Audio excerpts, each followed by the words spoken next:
Hey everybody, here we go again with this guy. So, saw this article here, and it says Al Sharpton says that prominent black figures like Diddy and Tyler Perry are targets of federal scrutiny. Really? Really? Leave it up to old Al. Let's get to it. What's happening? Before I get to the article, let's be realistic. What put Diddy in that seat, the position he's currently in, is Diddy. That's what put him in that seat. It wasn't a fairy tale alphabet boy. Actions, behaviors, and people turning you in for what you've done. That's what put him in that seat. This wasn't all that. Listen, it amazes me, as I said before about this guy when I uploaded the video about Monique, that situation, her and TP, and she said she reached out to Al Sharpton, played the recording. Oh, and he was like, supportive, it seems. Next thing you know, didn't hear from Mel Sharpie for like, what, I think 6 months? Oh, gotta make that right. He seemed to be supportive of her because he allegedly heard the recording of Tyler. Didn't hear from him. Next thing you know,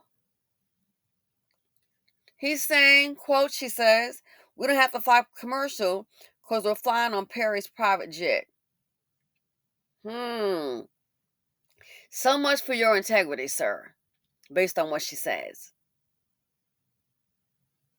As I said before, the way I see him, whichever way the dollar blows, that's the way I think Al Sharpton will go. Whichever way that dollar or perm kit will go, that's the way I think Al Sharpton, whichever way it blows, that's the way I think Al Sharpton will go. So this right here, this article, it says Reverend Al Sharpton is weighing in on the scrutiny facing high-profile black men, saying there's a historical pattern of wealthy, famous African Americans being targeted by federal authorities. The civil rights leader didn't mince words when asked about ongoing legal issues surrounding Sean Diddy Combs and Tyler Perry. Quote, for as long as this country has been around, end quote, Sharpton told TMZ, wealthy, prominent black folks have been targeted because the feds see them as easy targets. Sharpton acknowledged the seriousness of the charges facing both men. Combs currently stands trial for a sweeping federal sex trafficking case, and Perry is battling a $260 million civil lawsuit alleging sexual assault and workplace harassment, but emphasize the larger racial context. Don't get it twisted, he said. Diddy and Tyler shouldn't be blindly defended just because they are black.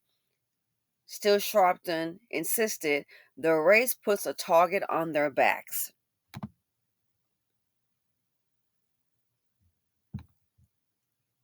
As I said, Diddy is in that seat because he put himself there. Where was your support for Monique? This with Tyler? Tyler's in that seat because of the text messages. Other than that, it would be word for word. And you can't just go on well, he said, and she said, and then he said, and then she. It doesn't work like that. Tyler is facing this lawsuit because of the allegations made by Derek Dixon.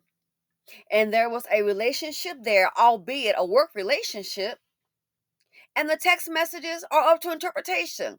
But some of them do seem to be like, personal, or you can say, he's saying as a friend. I think what happened in that case, don't forget, Derek Dixon, he had done a few plays. He was a waiter. So if you want to be an actor and someone like Tyler Perry comes along, of course you're going to take note. This is your big chance. This is your big chance. You're going to go for it. When the flirtations and the harassment, things like that happened, I can see a person thinking, okay, I'm going to go ahead and kind of maybe deal with this here. Maybe, let's say if it's not reciprocated, you may just, it just may end. But a lot of going back and forth, you know? I think at some point he could have said, ignore the text messages. It wasn't like about being on the set, just to go a lot of going back and forth. Then the one about, oh, do you see this stuff? I mean, to me, that's not a smoking gun. Okay. Um, the part about something about, oh, I'm feeling jealous because I think Derek Dixon was walking with someone. That right there is of a personal nature. I just don't see a smoking gun that equates to a $260 million payout or settlement. That's my opinion. I don't see that kind of smoking gun. That ain't there. There is no threat there. But his thing is being groped, and he's saying the harassment lasted for years, and that's, I guess, why he quit being on the show The Oval. And then he said, "Oh, it cost him $400,000." Well, listen, you did not have a major part, not excusing any behavior that's alleged, but you sure made out more than Monique did, who is a seasoned actress, talk show host, and comedian. You made you made out more than she did. That blows my mind compared to these black actresses. He was getting $7,000 reportedly a year annually. Derek Dixon,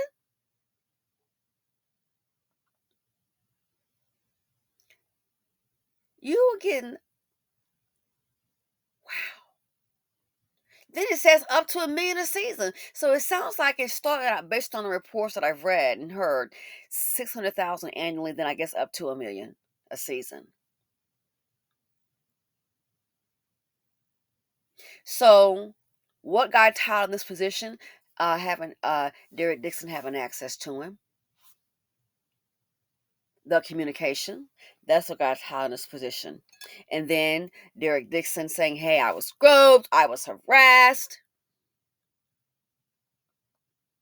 This person held my employment allegedly, like, I guess, it's in his hand, so you can't really challenge it."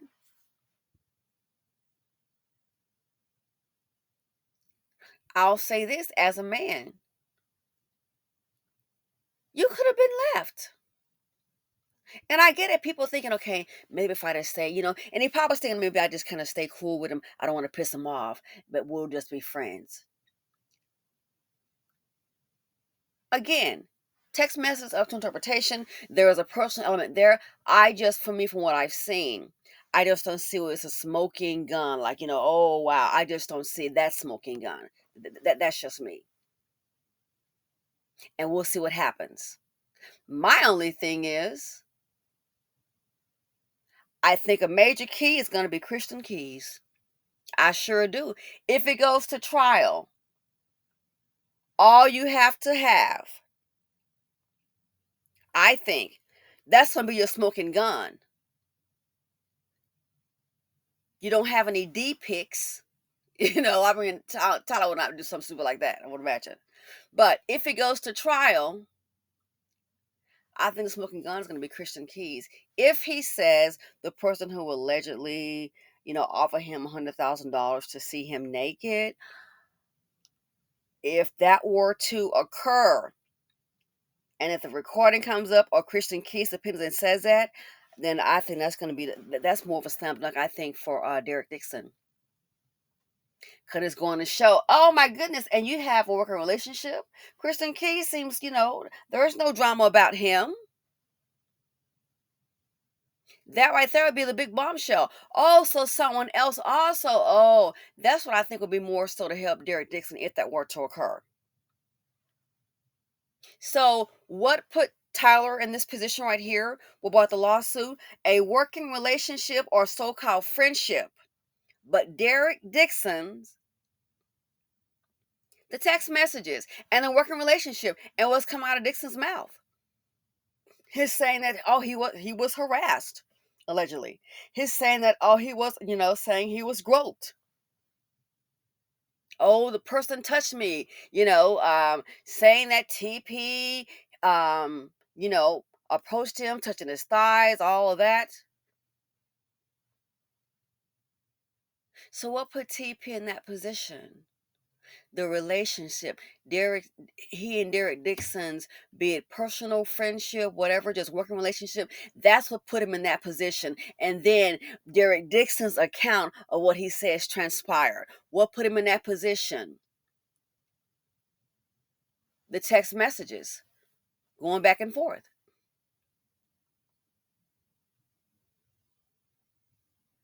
So you can see a pattern of communication, and of course, it's subjective. Some appear personal, but when you put those text messages and the longevity of it, the personal aspect of it, you're like, well, that's just a text message that can be interpreted. But then you have the guy saying, "Oh, I went to his house and this happened at his house." That's what put Tyler there. That's what.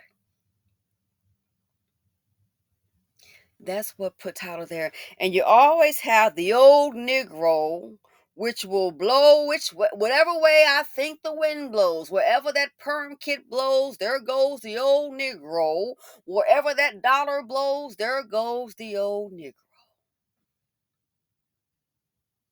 And it gets old.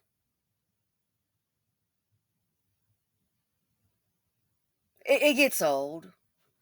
You have to know in these positions that there's a likelihood that this may occur. So this here that happened with Diddy and Tyler Perry,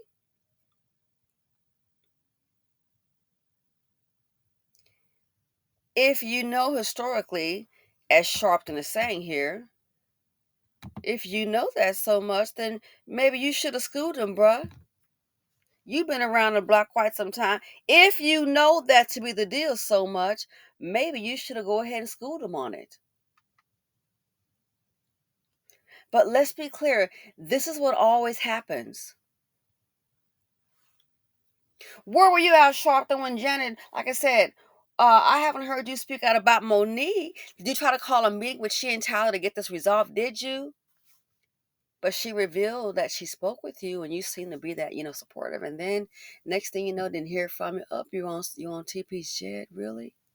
When Janice Hubert had that problem, did you try to call out Will Smith and say, "Hey, bruh, is this true what you're saying?" Janice, the lady that played the Fresh Prince of Bel Air. And thanks for the person who reminded me about that. I forgot about that. That's a different video.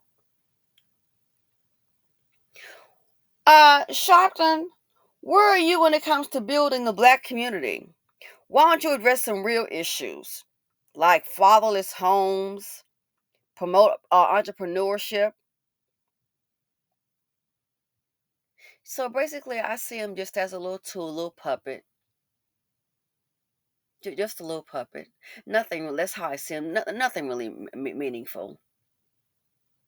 But this here, oh, they try to bring a black man down.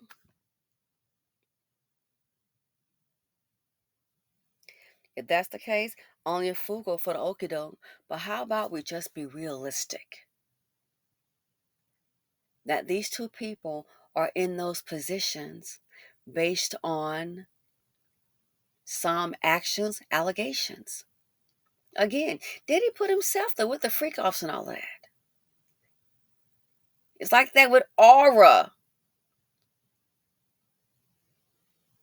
He put himself there. He put himself there. Tory Lanez, oh, he on lockdown. The little leprechaun is on lockdown. That's what I call him. Oh, he put himself there. Yeah. He had the gun, then he threw the pop, pop, pop, a Megan Thee Stallion. He put himself there, a 10-year sentence. TP. This guy And then the Dixon was saying there's allegations that I guess at some point after he quit, then he felt that I guess he was, I guess blackball and the projects didn't happen. You saw losing it to Tyler Perry. Yo, it wasn't produced. Maybe this didn't have the juice. I'm just saying. But why is Tyler Perry there? The relationship, be it working, um, personal. Tyler Perry is there because of Dixon. And what Dixon is saying happened between the two of them. And the text messages link them together employment wise or so called friendship wise. There's communication there. And some may say, like I said, I get it. Some people are calculated. And when you look at the dynamics of it, the billionaire or employee versus employer, that's never going to be a relationship on equal footing. It'll never be. Even if it had turned personal, even if, let's say, hypothetically, because this has not been said, but I'm just saying hypothetically.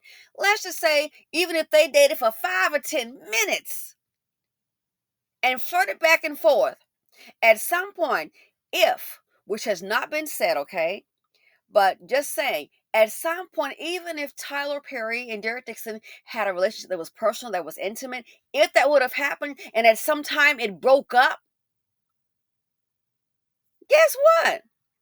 This was bound to happen. Litigation, you darn Skippy. It's not on equal footing. Even if Tyler Perry and Derek Dixon, if they had even had a relationship that was consensual, all it takes for one to break up. If Tyler would have said, "Okay, your time is up. I'm moving on," that kind of thing. Oh, you best believe this was bound to happen. Why? Derek Dixon's relationship or juxtaposition to Tyler Perry. So when you have the dynamics, when a person is in your life, be it professional or personal, they have access to you. Guess what? Anything could happen. It can be a he said, she said. It could be I'm the big person who's going to believe you. But when you keep on with the he said, she said, and you got a relationship, you're going to show in text messages, that's what put you in that position. What put him in that position? His access to Tyler Perry, a working relationship, the text messages. There is no video of him groping him. Doesn't have to be. The fact that he said it. So how do you know him? Oh, we work together. Did you all communicate? Oh, I got a lot of text messages. That's what put Tyler. So like I said, I don't see a $260 million smoking gun. I just don't see that. It's like I said, oh, and we shared some D pics and all of that. And, we made a video. It ain't that. But there are some, not video, some correction, text messages that are that are subjective and that are personal oriented. That are kind of like a hint, hint. Oh, okay. So maybe one person did like the other. That is there. Okay. And you can see by his response, Dixon, from what I've seen, more text messages. I mean, they got them laid out here. From what I've seen, it just wasn't reciprocated. And it happens. It was not reciprocated.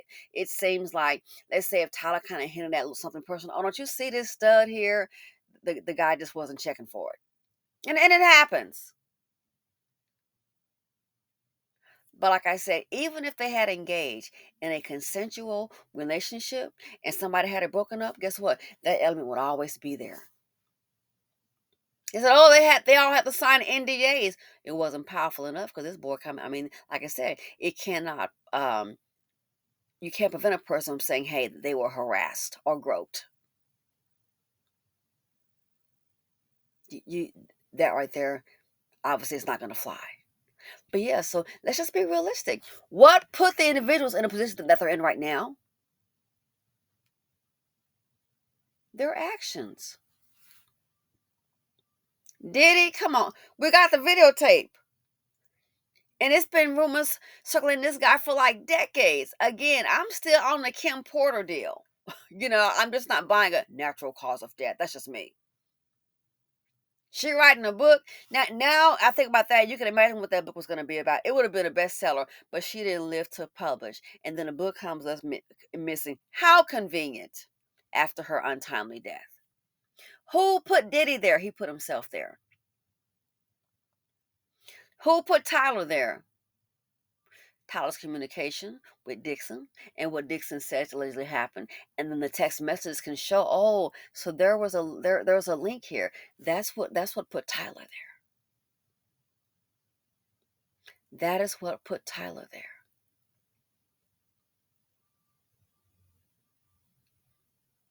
So when you see the text messages, and then that person says, "Oh, and then this happened."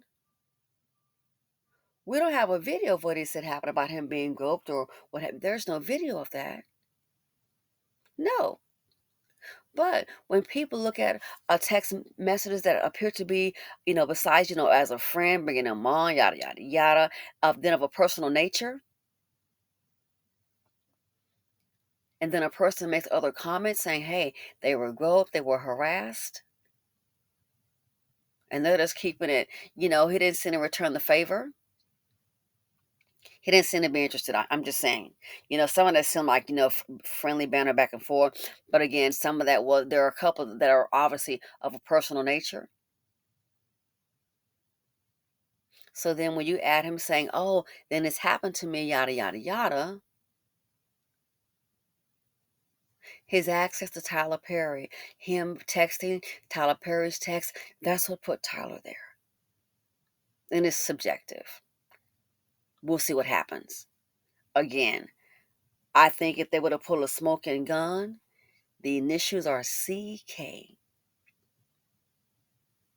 Because then that could pretty much, I think, if, the person that people think it is, if that's who it is, if it is TP, I think that's more damaging than the text messages. They could use that to show a pattern.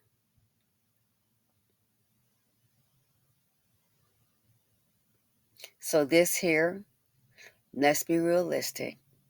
This is not hashtag bring a black man down. This is not all they make themselves a target.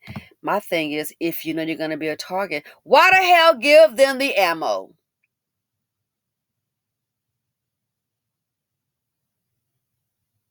Anyway, let me know what you all think. Thanks for watching. Feel free to comment, like, subscribe, and share, and I'm out.